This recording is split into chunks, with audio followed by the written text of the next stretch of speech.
mofinaina isan'andro atolotry ny mpitandrina rakotina valina maoly.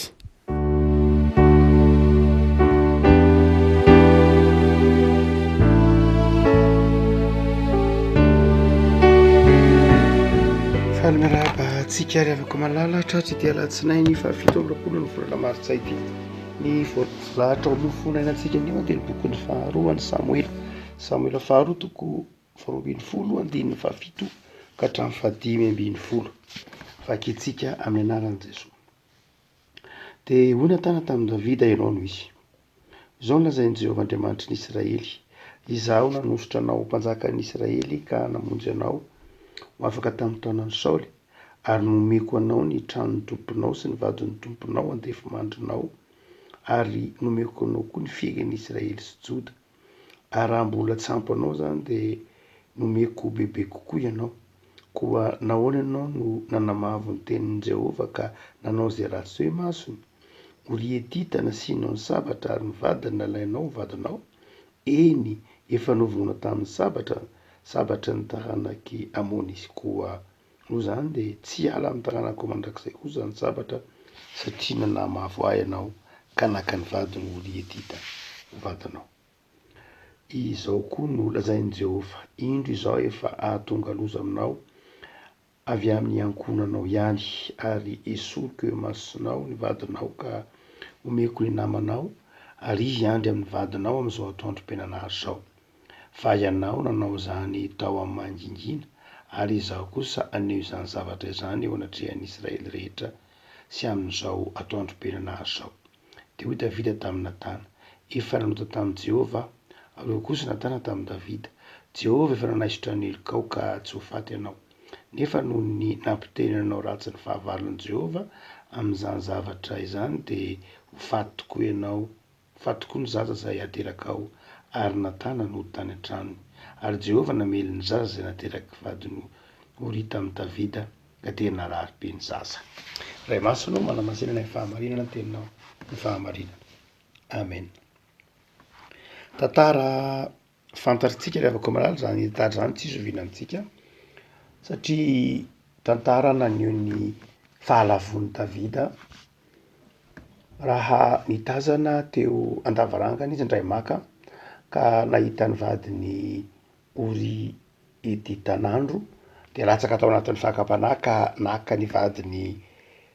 Uria, Batseba ny anarany, ary rehefa avy eo dia nataony tany amin'ny vavahady, izany hoe tany amin'ny voalohany indrindra tamin'ny ady tamin'ny Amonita i Uria Etita, ka dia maty tany anady. Zay mahatonga ny Natana eto miteny hoe novonoin'i Davida mihitsy tamin'ny alalan'ny sabatry ny Amonita ny vadiny Batseba na Uria. Ary dia nirahin'Andriamanitra Natana hamerina amin'ny Davida amin'ny lalana marina sy mahitsy. Dia nivaly tenin'i Davida sy ny zava-nitranga tamin'ny dindinika ny fanaovan'i Natana sy Davida ity mofinaina eto am-pelantanantsika ity. Zavatra roa lehibe no efim-panary afaka izay aseho andininin'izao Andriamasina ity. Voalohany dia mazava ho azy ny nataon'i Davida dia nandika ny didy folon'Andriamanitra. Didy folon'Andriamanitra nanomboka tany amin'ny hoe ny didy 10, aza mitsiriritra, dia nandalo ny aza mitsangajanga, ary dia notikain'i Davida reo didy roa reo, ary ny fiafarany zany dia ny fahafatesany, maty ilay zaza. Zany hoe ny fiafarany ny fandikanany didin'Andriamanitra dia mazava ho azy fahafatesana. Ary io no mahatonga ny Paoly niteny amin'ny Romanina manao hoe fa ny fahafatesana no karama na tambiny ota. Ny zavatra entin'ny ota dia tsy misy afa-tsy fahafatesana. Zay ny dikany ny fahafatesana: ny tambiny ota, fahafatesana ny karama, na ny fahafatesana ny valy, mba valisoa. Raha zay azo lazana teny hoe tsy valisoa moa ny fahafatesana, fa ny karama ny zavatra hoentin'ny fahafatesana, hoentin'ny ota dia tsisy afa-tsy ny fahafatesana. Ary dia izay no nasehony tantaran'i Davida eto, ny afara tamin'ny fahafatesan'ilay zaza, ny fiodinan'i Davida tamin'Andriamanitra ka nakany any Batseba. Fa ho tana mazava ary naseho ny tompo mihitsy eto zany fahotany zany hoe manomboky sao de tsy ala amy taranaka ao asanay zany mahatonga ny taranaky Davida ny jiosy izay tsy ala aminy mihitsy ny sabatra mandrakizay hoy ny filazan'ny Samuel azy eto manao hoe andininy fafoko no zany de tsy ala amy taranako mandrakizay ny sabatra eny ozina ve zany sa ahoana fa de toatrany marina ara-tantara fa toa tena tsy niala teo amy taranaky Davida mihitsy ny sabatra mandraky ny androany fa de niady mandrakariva de korotana mandrakariva zany hoe eo Andriamanitra de mampafantatra fa ny fandikanany didin'Andriamanitra ny fijangajangana de lefara tamin'ny fahafatesana arak'izany fa ny faharoa de zao izay evim-panahy seho antendeniny dikio dia ny fitiavantenany Davida asehony natana fa ny fitiavatena ny tena nanosika any Davida hanao ray ratsy tsy nahafeteny Davida ka de latsaka atao anatin'ny fitsiritana izay efan'ny hafa ary de latsaka atao anatin'ny fitiavatena izy vao tsy ainga vao ela kory tsy ela vao aingan'izay ataotsika hoe 10 taona maherikely eo any amy taona 121 any dia naneho nahita ny olombelona fa hoe ny fitiavatena dia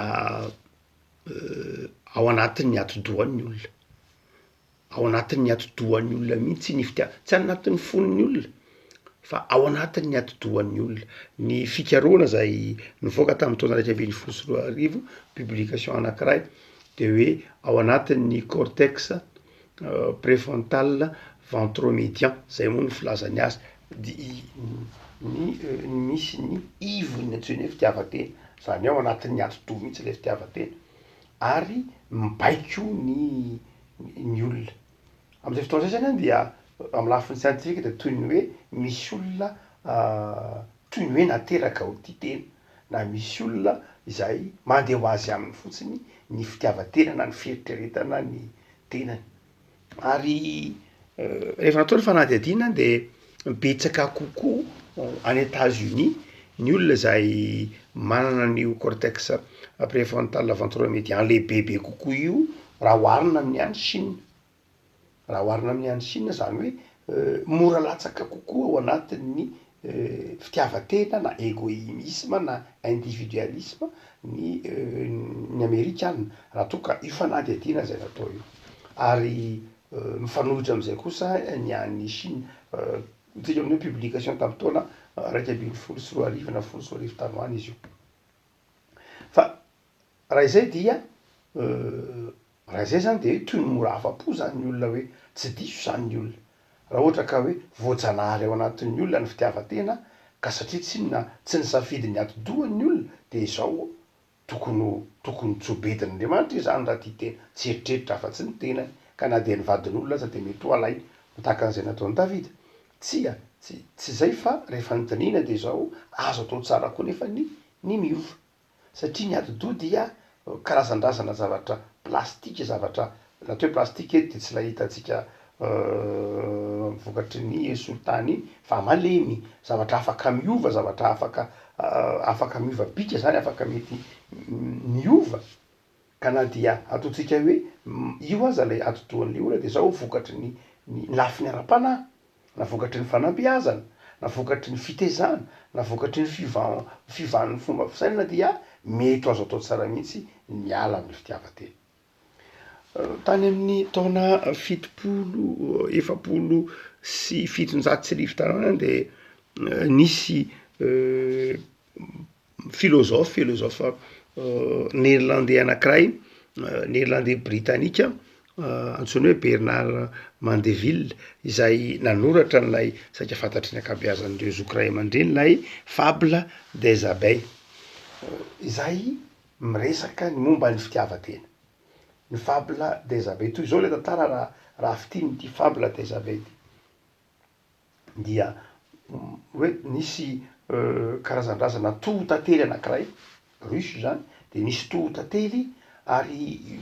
ny tohotantely moa de be ny tantely ao anatiny ao dia noharina tahaka ny fiarahamonina anankiray lay tohotantely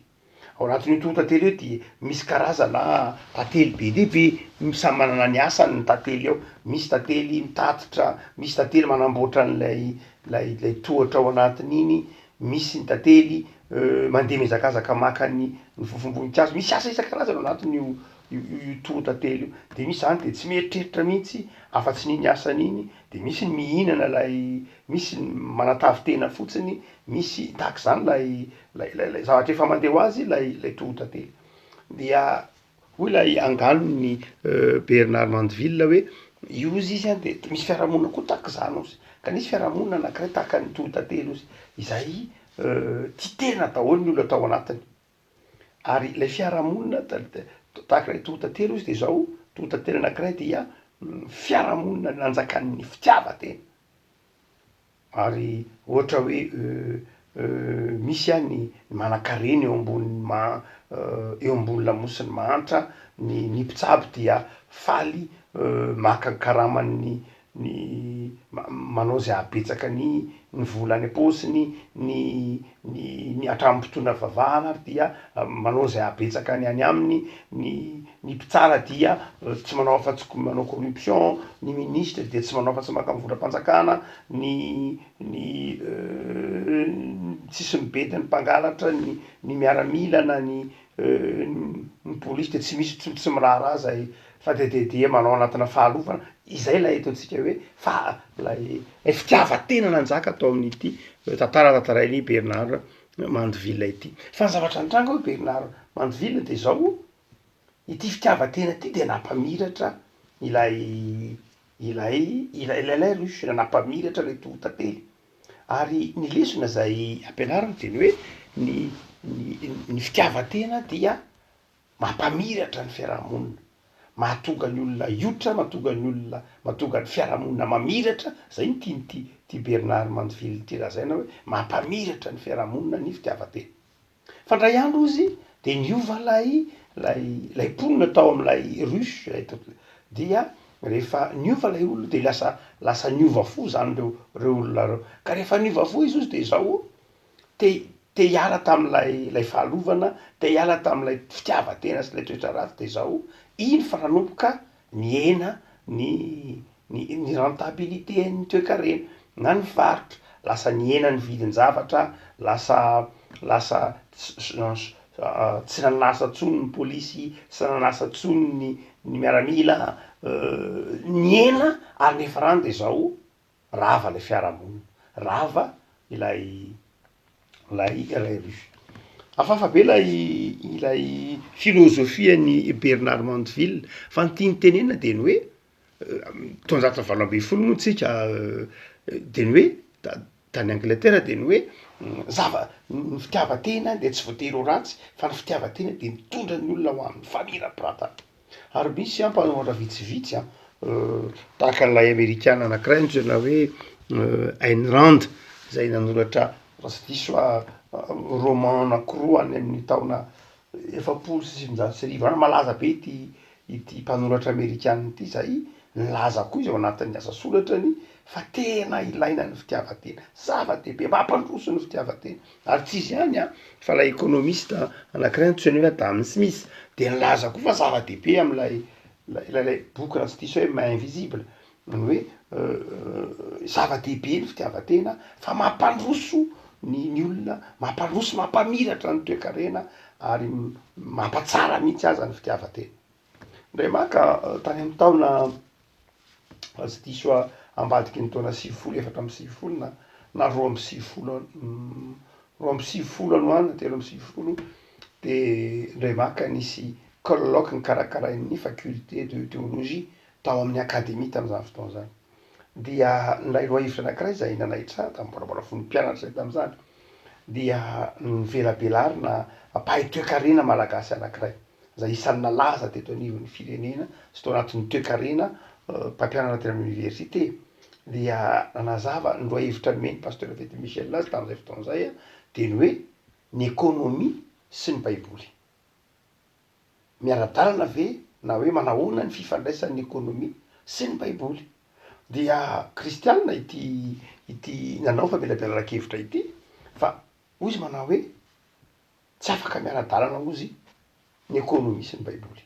Lasa ary niteraka fahatafitonana mihitsy tamin'ny pasteur Fety Michel zay manao hoe ahoana raha ozy izy fenao tsy kristianina no milaza fa tsy afaka miara-dalana am'izao andro ankehitriny zao ny baiboly sy ny ekônomia. Tsy hoe hevitry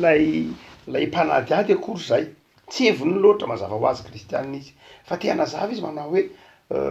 ny fiainan'ny olombelona zao de efa tahaky ty tantarainy Bernard Mandeville ty.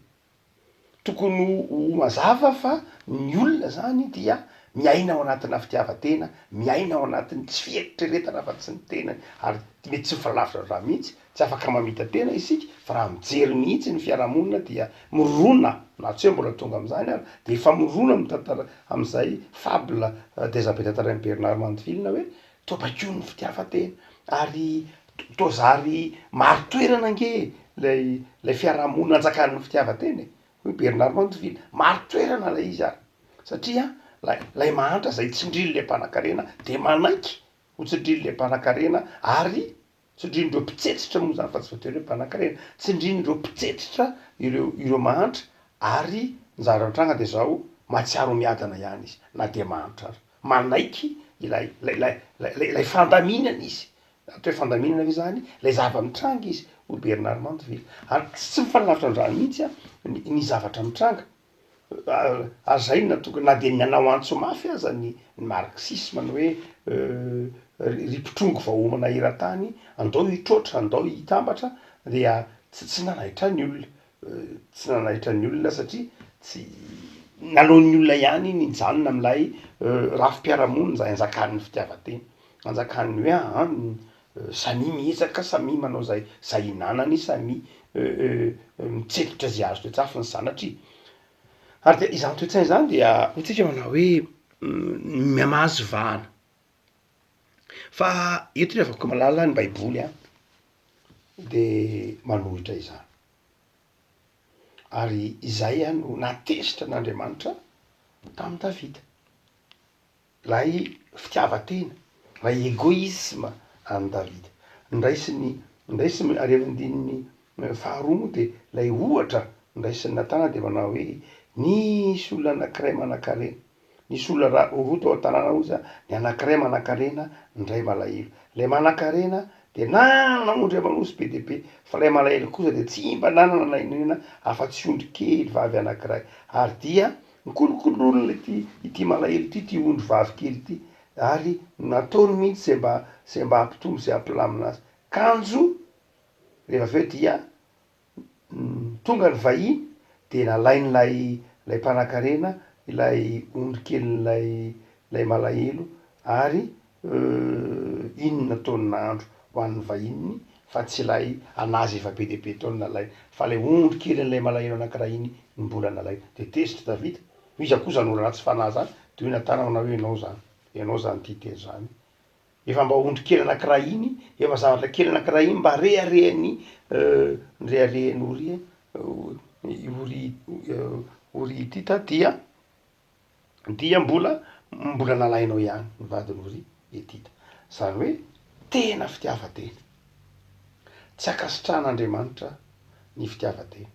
ary mifanohitra mihitsy am'izany fomba fijery ny Bernard Mandeville izany fa mety mamiratra amin'ny fotoana anankiray, mety manondrotra amin'ny fotoana anankiray, mety mahafinaritra amin'ny fotoana voafetra ny fitiavatena saingy zao miafara any amin'ny faharavana ihany. Ao amin'ny Lioka toko 2:20 de manazava tsara ny mihitsy lay lehilahy tia tena manao hoe za Andriamanitra fanahiky novokisy ianao ndeha hanamboatra trano, ndeha hanamboatra tilikambo de ataoko ny vokatra de hifaly de anao mifanahiky hoe mivokisa mihinana de ny fiafarany Jesoa inona ho alaina ny fanahinao, anio alina de maty anao teo aniza zay no arinao ny fitiavatena de mitondra any amin'ny fahafatesana, ary tsy mitondra na inona fa fahafatesana ihany. Eto de ny tompo de miteny tamin'ny Davida, misy voambolana be de misy le teny hoe nomeko eto, hoy ny filazan'ny tompo manao hoe nanositra anao ho mpanjaka ka namonjy anao tamin'ny tanàn'ny Saoly, nomeko anao ny tranon'ny tomponao, nomeko anao ny vadiny tomponao, nomeko bebe koa ianao raha mbola tsy ampy. Zany hoe tena mena be deaibe mihitsy Davida, saingy tsy afa-po izy fa mbola nakany amin'ny fitiavatena ihany. Zavako malala ratsy any ny fitiavatena, ary indraindray fakam-panahy mety mety tsy atao hoe mety fa mahazo ny olona vanim-potoana ankehitriny mihitsy, indrindra am'izao vanim-potoana iroboroboany ny individualisme izao, dia mampanadiny ny olona ny hafa, ary mahatonga olona tsy mieritreritra fa tsy ny tenany ihany, tsy mieritreritra fa tsy ny ary na de efa nahazo be deaibe azy izy, na de efa nomena be deaibe azy izy, nomen'Andriamanitra be deaibe izy, de zao mbola ditena ihany izy. Ny havako Jesoa de nanafatra an'io, ary zavatra roa no mahatonga ny olona ho afaka ao anatin'ny fitiavatena. De ny voalohany any de ny tsy fametrahana ny fo eto am'izao tontolo zao. Ny tompo tena nazava fa fiainana mandalo eto am'izao tontolo zao, ary nataon'ny tompo tampoka ny fotoana ialan'ny olona ety am'izao tontolo zao, mba hahatonga ny olona tsy ho fehezin'ny fitiavatena. Araka ny resahantsika teo hoe toetra voajanahary ao anatin'ny olona ny fitiavatena, fa nefa na de toetra voajanahary ao anatin'ny olona ny fitiavatena dia tokony voafehin'ny olona amin'ny alalan'ny vavaka, amin'ny alalan'ny fanoloran-tena, amin'ny alalan'ny asan'ny fanahy masina.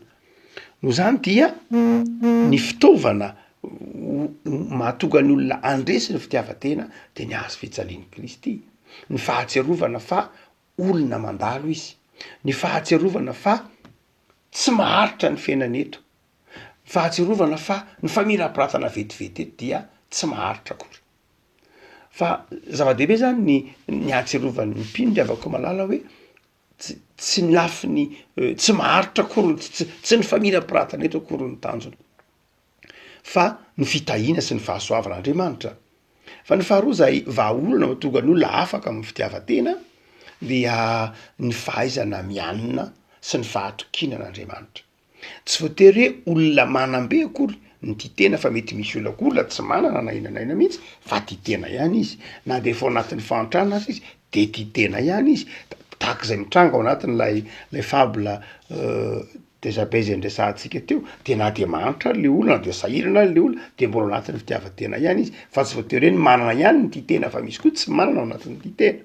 ao anatin'ny fitiavatena. Fa zay zava-dehibe de ny hoe ahoana ny fomba ialan'ny mpino am'zany, de ny fibanjinana ny hazo fijalian'i Kristy, ny fahatsiarovana fa olon-kandalo, ny fahatsiarovana fa